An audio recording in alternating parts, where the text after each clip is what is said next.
first site that I went into, it was a dud, right? And we were only in regionals like, I don't know, a month ago, right? And she had just got started. She was only in like a few weeks before that.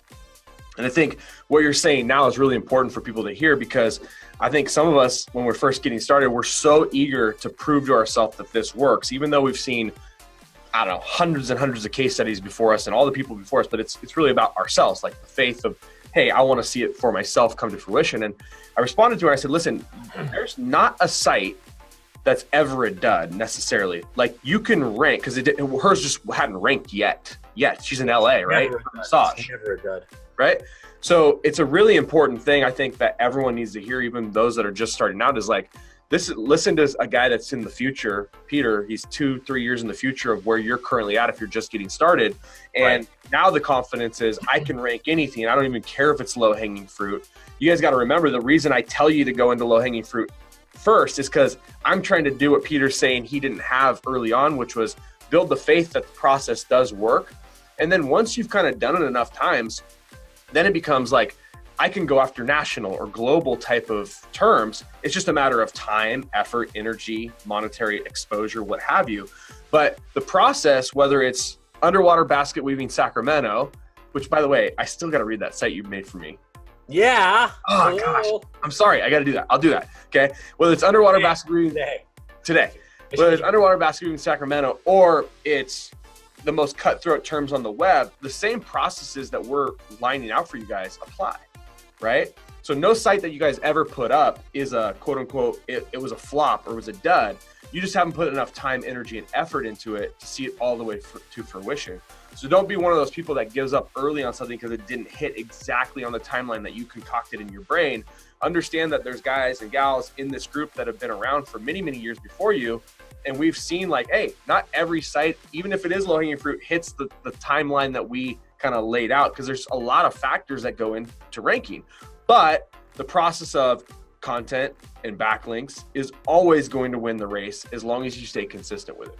Would you add anything to that? Yeah, the thing I would add is that nothing ever happens on the timeline that you think it's going to happen, and it's never going to look the way you think it's going to look. It's not going to be, exactly linear.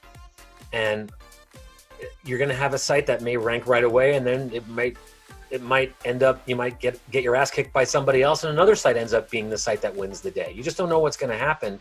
And sometimes you might try 4 sites and all 4 of them don't pay dividends, but then a 5th one you weren't counting on that you did as a goof ends up being a killer. You just don't know how it's going to unfold. And I think, look, everything, and I'm starting to think that this philosophy applies to everything entrepreneurial, which is everything is a numbers game. Everything. It's all a numbers game. Sales is a numbers game. Offers is a numbers game. Lead gens is a numbers game. If you only have 3 sites out there and you talk to 4 people, you're not going to build your business. Right. You got to throw as much crap at the wall as possible and just see what's sticking and just keep doing it over and over and over again. Right. And I should have done a lot more. But, I had other things going on. To be candid, I didn't need this to eat. I needed this to prove something to myself. Right. And one of the things that I got from you, Dan, which is something I don't know if anybody else gets from you, but one of the things I get from you is that I've never been competitive enough in general in my life. Yeah. And you're like monstrously competitive. And I've started to get that. I've started to think, oh no, you will not have me. I will succeed at this, or I will win this. So I've started to acquire that even at my age. So that's actually kind of crucial, which is to look at somebody else and say, no, I'm gonna take this on and I'm gonna win this.